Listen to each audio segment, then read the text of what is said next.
அருட்ஜோதி ஆண்டவரே போற்றி போற்றி. ஓம் நமச்சிவாய. திருச்சிற்றம்பலம் திருச்சிற்றம்பலம் திருச்சிற்றம்பலம். சாகா கல்வியோட முழுமையானது வாசி யோகம்னு சொல்லி கொடுத்துட்டோம். வாசி யோகம் பண்ணுங்க, நல்லது. அது உடம்புக்கு நல்லது, ஆரோக்கியமாக இருக்குது, எந்த நோய் நொடியும் இருக்காது. வாசி யோகத்தோட ரகசியம். அதே மாதிரி வாசி யோகம் முழுமையானது. வாசி யோகம் இருந்தால் தான் சாகா கல்வியை கற்றுக்க முடியும். வேக கால் சாகா தலைனா அப்போ தான் தெரியும், வாசி யோகத்தில் தான் தெரியும். வாசி யோகத்தை முழுமையாக கற்றுக்கணும், அது ரொம்ப நல்லது. ஏன்னா சிவன் சிவம்ன்றது வெளியெல்லாம் கிடையாது. நீங்கள் வெளியே எங்கே தேடினாலும் சிவம்ன்றது உங்களுக்கு கிடையாது. சிவம்ன்றது ஒரு ஜோதி. இறைவன் ஒரு ஜோதி வடிவமாக இருக்கும். அவன் நம்மளை அழிக்கும் போது தான் தெரியும், ஓ கடவுள்னா இதுதான் கடவுளா. அப்போ தான் தெரிஞ்சுப்போம். நம்ம தேவையில்லாத சுற்றினோம்டா, இத்தனை வருஷமா இத்தனை ஆண்டா தேவையில்லாமல் சுற்றினோம்டா அப்படின்னு அப்போ தான் நினைக்க சொல்லும். உண்மை அதுதான். கடவுள் முழுமையாக தேவையில்லாததெல்லாம் சேர்க்க மாட்டார். கடவுள் முழுமையான இறைவன் சிவம். சிவம்னா என்ன? சிவனா நம்ம உயிர் தான் கடவுள்.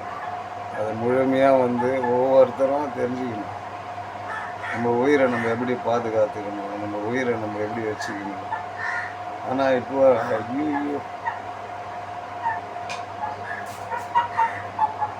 சிவம்ன்றது என்னன்றது ஒரு வாட்டி உணர்ந்தாலே போதும். அதுக்கு தேவை முக்கியமாக ஞானம். அந்த ஞானம் இருந்தால் தான் சிவத்தை அடைய முடியும். சிவத்தை அடையணும்னா ஞானம் கண்டிப்பாக வேணும். ஞானத்தோட வார்த்தைகளை உங்களுக்கு ஏற்கனவே சொல்லி கொடுத்துருக்கேன். ஞானம் அடையிறதுக்கு என்ன வார்த்தை? அதாவது பக்தி முழுமையாக பக்தி இருக்கணும். பக்தி இல்லைன்னா நீங்கள் சிவத்தை அடையவே முடியாது. பக்தி ஒன்று மனநிலை முழுமையாக மாறணும். முழுமையாக மனநிலை குழந்தைய ஆக்கிடணும். மனசு எதுக்குமே நீ கோவப்படக்கூடாது. கோவன்றது உன் மனநிலையிலேயே வரக்கூடாது. இது முழுமையான பக்திக்கு சேர்ந்தது. ஏன்னா கோவன்றது வந்தால் தான் அது எல்லாம் நம்ம பக்தி எல்லாமே நம்மளை விட்டு வெளியே போயிடும். 1000 இருந்தாலும் இறைவன் இருக்கிறார், பார்த்துக்குவார். நம்மளுக்கு சிவன் இருக்கார். சிவன் இருக்கிறார், நம்ம எதுவும் செய்ய மாட்டார் அப்படி மட்டும் நினச்சின்னு போனான். அவன் எத்தனை கோடி வருஷம்னா வாழணும். ஏன்னா சிவன் நம்ம உள்ளே இருக்கிறாரு. நம்ம உள்ளே இருக்கிறவரை நம்ம வெளியே எடுத்துகிட்டு வர, நம்ம இதுக்கு தான் மனுஷ படைப்பை நம்ம வெளியே எடுத்துகிட்டு வர பழகணும். அதுக்கு பேர் சாவது இல்லை. நிறைய பேர் இந்த உயிர் போயிடும், மூச்சு போயிடும், உடம்பு எதுக்கு கொடுத்துக்கிறார் கடவுள் முழுமையாக தெரியலையே யாருக்குன்னு. ஒரு கோயை படைக்கிறாரு, அதை அடித்து சாப்பிட்றீங்க. ஒரு ஆடை படைக்கிறாரு, அதை அடித்து சாப்பிட்றீங்க. அது உள்ளே இருக்கிறது கடவுள் உயிர்னு யாருமே தெரிய மாட்டேங்குது. அந்த உயிரும் கடவுள் தானே. அதையே அது முழுமையாக யாருமே தெரிஞ்சிக்க மாட்டாங்கன்னு தெரியல.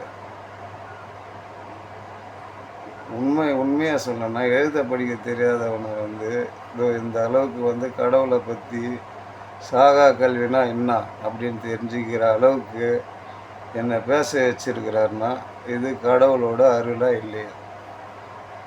எழுத படிக்க தெரியாது, நான் ஒரு ஏழை. இதுதான் உண்மை. நான் ஒரு ஏழை, எழுத படிக்க தெரியாது. ஆனால் சாகா கல்வினா என்ன?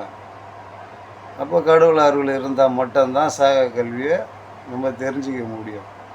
சிவனா என்ன? வேகா கால்னா சாகா தலைனா என்ன? இதெல்லாம் சிவத்துக்கிட்ட நம்ம அடிமையாகும் போது தான் நம்மளுக்கு உணர்தெல்லாம் எல்லாத்தையும் புரிய வைப்பார். தியானம் முக்கியமாக தேவை. வள்ளலார் சொன்னது, அவரும் தியானம் பண்ணால் தான் அவர் என்னை அழைச்சி அவரே வந்து தியானம் பண்ண வச்சார். அவர் சொல்கிறாரா இல்லையா? நிறைய பேர் வந்து அது தவறுன்னு வள்ளலார் அது சொல்லவே இல்லை. வள்ளலார் சொன்னார், இந்த பாட்டிலே இருக்கு. என்னை அழைச்சி அவரே உட்கார வச்சு என்னை தியானம் பண்ண வச்சார். என் உள்ள அவர் இறங்கினார். இதுதான் உண்மை. ஒரு ஆத்மா இன்னொரு ஆத்மாவாக வந்து ஒரு ஜோதியாக வந்து நம்ம உடலில் இறங்கும்போது நம்ம உடலே ஒரு ஜோதியாகிடும். முழுமையாக வந்து ஒரு ஜோதின்னா நம்ம விளக்க வந்து தெய்வமாக எதுக்கு வணங்குறோம்? அது யாருமே முழுசாக தெரியாது. கடவுள் ஜோதி வடிவம், அதனால் ஜோதி வடிவமாக வணங்குறோம். அப்படி கிடையாது. கடவுள் ஜோதி வடிவம்னா இது சுடும், அது சுடாது.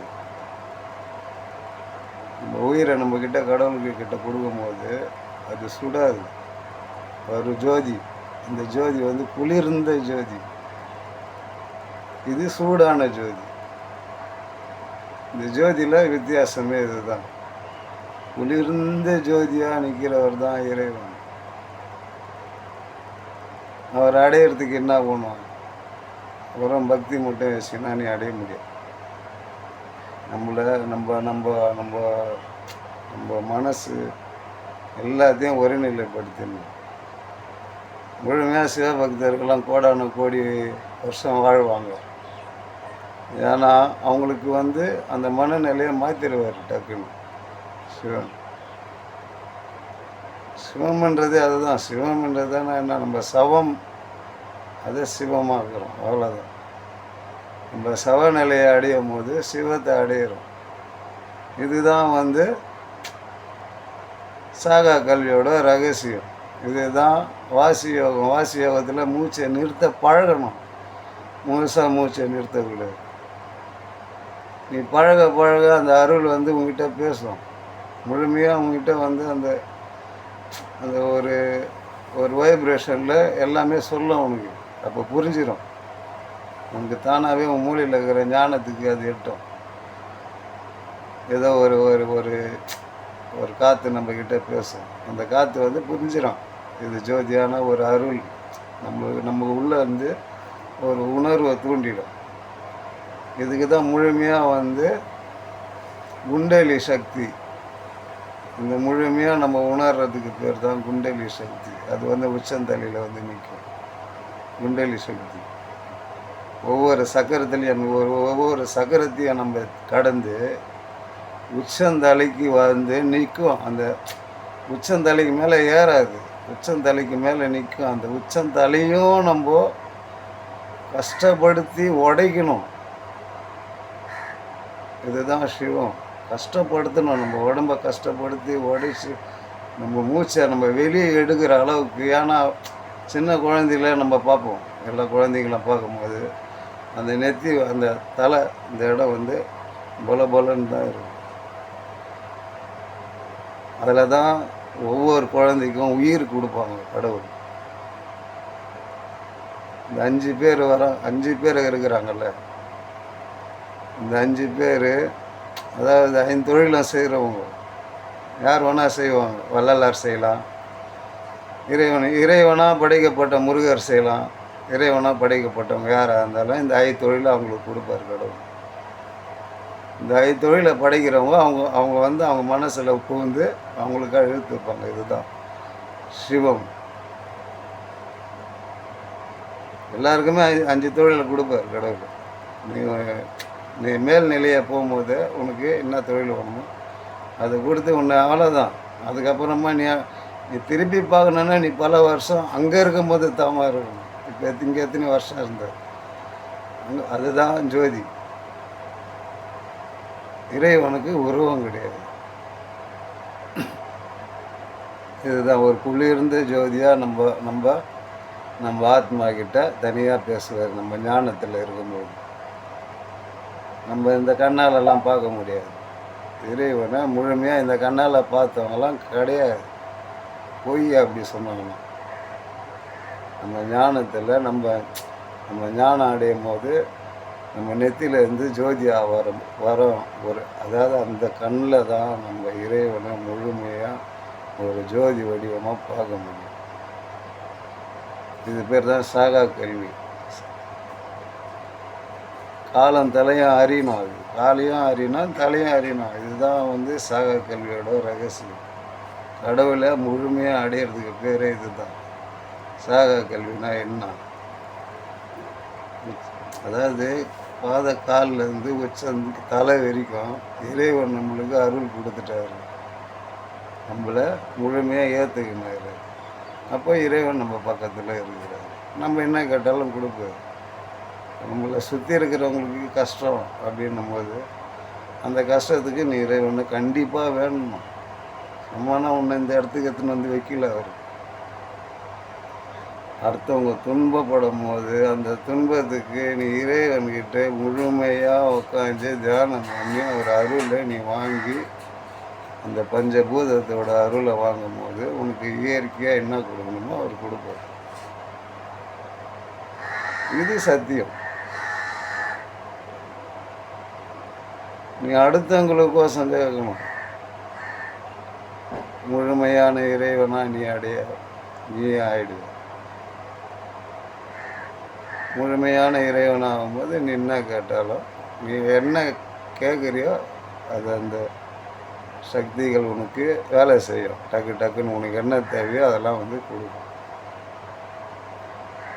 சப்த கன்னிகள்னு சொல்லுவாங்க. அதை அந்த சப்த கன்னிகளும் உனக்கு வேலை செய்யும். அப்போது உன் மனசில் என்ன நினைக்கிறியோ அதை வேலை செய்யும். அதை எடுத்துன்னு வந்து டக்குன்னு உனக்கு கொடுக்கும். இறைவன் உனக்கு வேலை செய்ய மாட்டார். இறைவன் கொடுத்த அருள் உனக்கு வேலை செய்யும். இறைவனை முழுமையாக அடையணும். அதுக்கு வந்து நம்ம இறைவனை முழுமையாக அடையணும்னா நம்ம எத்தனையோ ஜென்மமாக வந்து நம்ம பாவமே பண்ணாமல் இருக்கணும். பாவமே பண்ணாமல் நம்மளால் இருக்க முடியாது.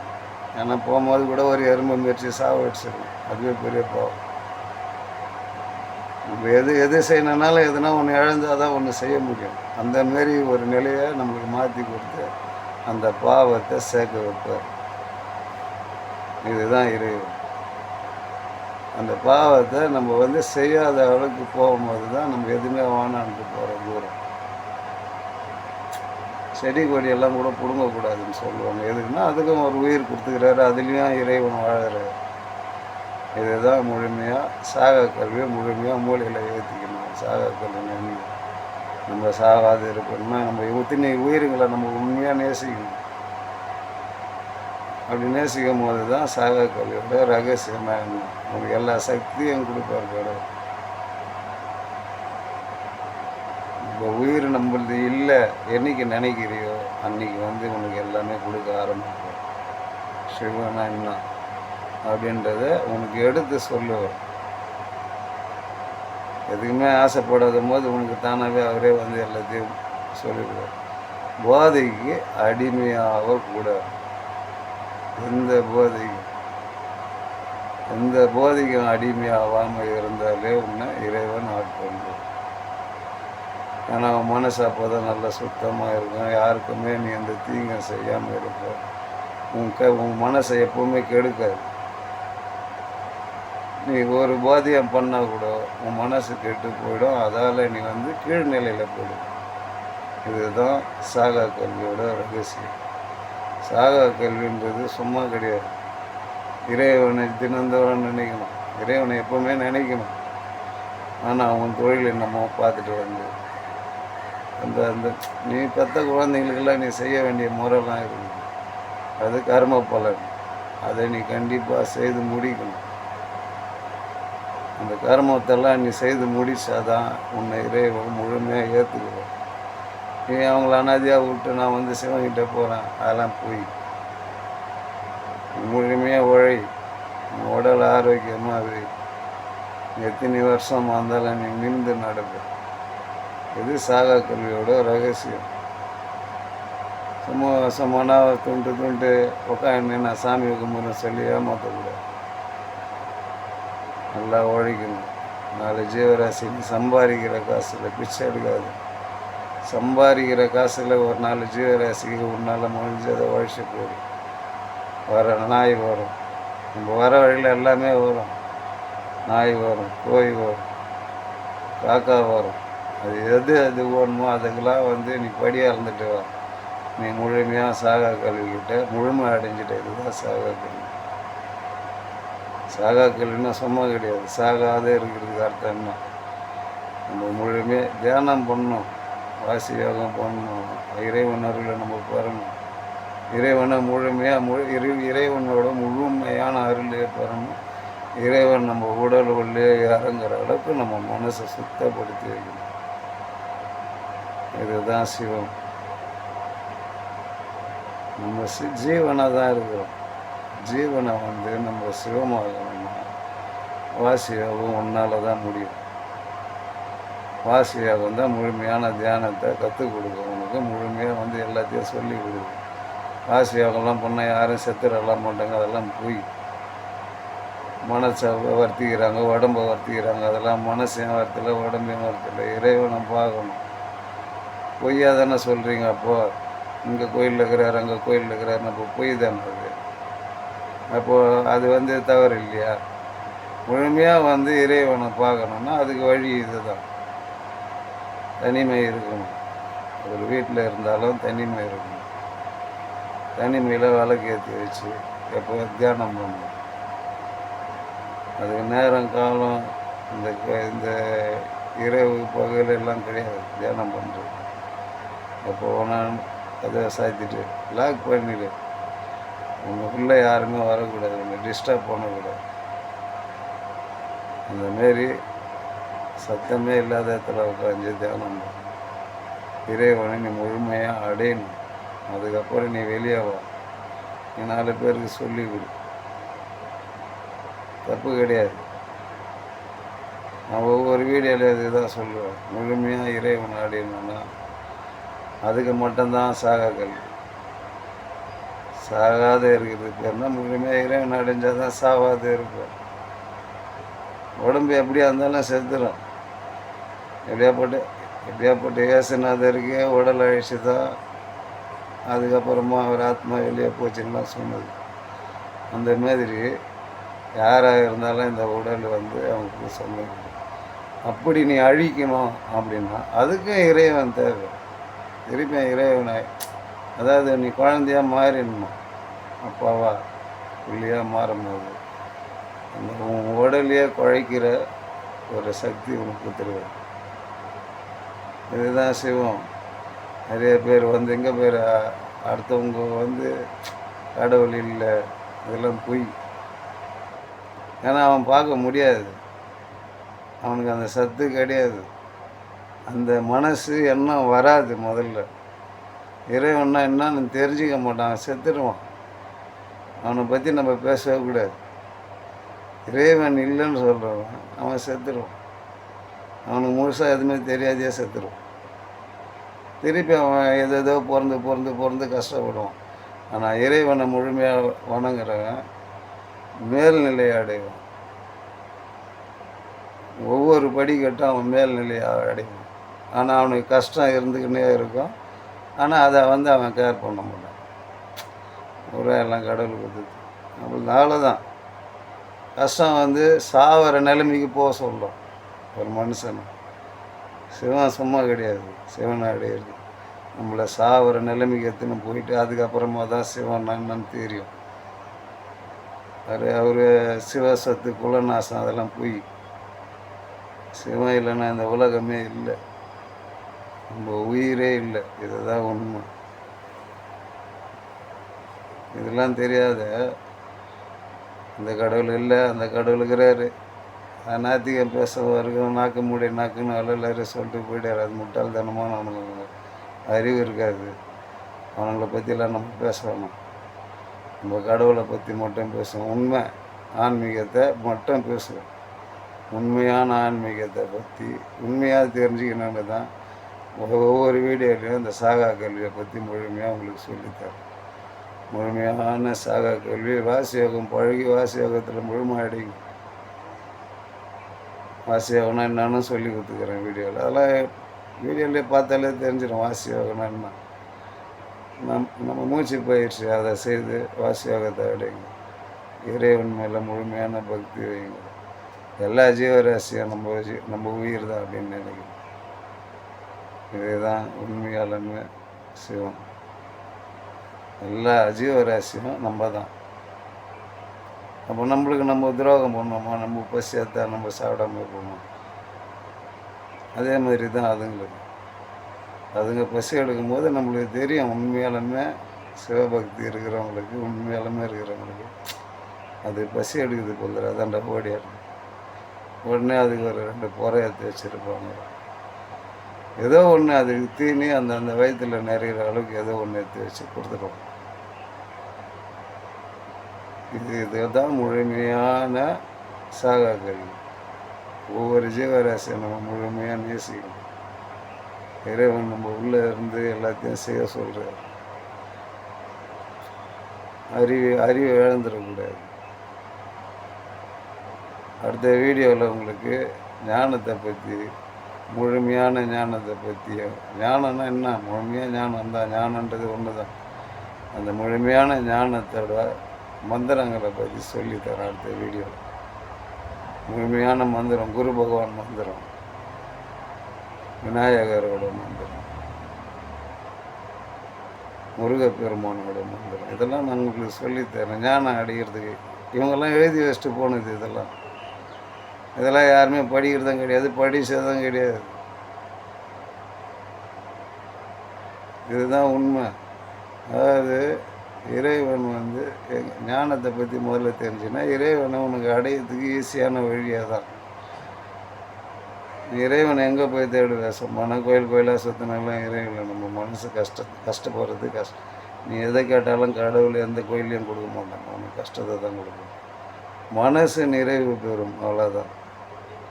போயிட்டு வந்தால் கொஞ்சம் நிம்மதியாகுதுப்பா, இதை தான் தவிர எல்லாத்தையும் கொடுக்க மாட்டாங்க. அதுக்கு நம்ம கஷ்டப்பட்டு தான் ஆகணும். இதுதான் இயற்கை நீதி. இதை தான் இறைவன் சொல்கிறார். ஒன்று பார், கீழே இருக்கிற பின்னாடி இருக்கிறவங்களெல்லாம் பார், அவங்க கஷ்டத்தை பார் முதல்ல. அப்போ என்கிட்ட நீ வருவோம். இதுதான் கடவுளோட வார்த்தை. அடுத்த வீடியோவில் கண்டிப்பாக ஞானத்தை பற்றி ஒரு சித்தர்கள்லாம் சொன்னதெல்லாம் ஒரு ஞானத்தை பற்றி பல வார்த்தைகள் சொல்லி கொடுத்துக்கிறாங்க. அதை உங்களுக்கு நான் சொல்கிறேன், எழுதி வச்சுங்க. இந்த வார்த்தையை யூஸ் பண்ணால் இதெல்லாம் நடக்கும் அப்படின்னு சொல்கிறேன், எழுதி வச்சுங்க. அருட்ஜோதி ஆண்டவரே போற்றி. சிவபக்தர்கள் எல்லாமே முழுமையாக இந்த வீடியோவை முழுமையாக பாருங்கள். எனக்கு பண காசுக்காகலாம் போடல. முழுமையாக எல்லாருமே இறை பக்தினா என்ன, இறைவன்னா என்ன முழுமையாக தெரியணும். எதுவுமே தெரியாது. கடவுள் இருக்கிறானா இல்லையா, ஆனா இல்லையா, கடவுளை நம்ம திட்டுறதெல்லாம் முட்டாளுங்க செய்கிற வார்த்தை. கடவுளை நம்ம ஒருபோதும் நம்ம திட்டக்கூடாது. ஏன்னா நம்ம திட்டிக்கிற மாரி முட்டாளுங்க. அதை நம்ம திட்டுறது அப்போ முட்டாள் தானே. நம்ம உலகிற கடவுளை நம்ம அடுத்தவங்களை திட்டும் போது நம்மளையும் தானே சேர்த்து திட்டுறோம். அந்த அறிவே இல்லாத தான் நிறைய பேர் இறைவன்னா என்னன்னு தெரியாதே போகிறோம். இறைன்றது உணரணும். நம்ம உடம்புல ஒவ்வொரு கட்டமைப்புகளையும் உணரணும். நம்ம என்ன நிலையில் இருக்கிறோம் அதெல்லாம் நம்ம உணரணும். இதுதான் உண்மையாலுமே இறைபக்தி. இறைபக்தின்னா என்னன்னே தெரியாது, கஷ்டப்பட்டு இறந்துடுறோம். அருட்ஜோதி ஆண்டவரே போற்றி. அடுத்த வீடியோவில் கண்டிப்பாக ஞானத்தை பற்றி, அதாவது நிறைய சித்தர்கள் சொன்ன ஞானத்தை பற்றி சூட்சமமாக சொன்னதை நான் விலைக்கு உங்களுக்கு சொல்கிறேன். ஞானத்தை பற்றி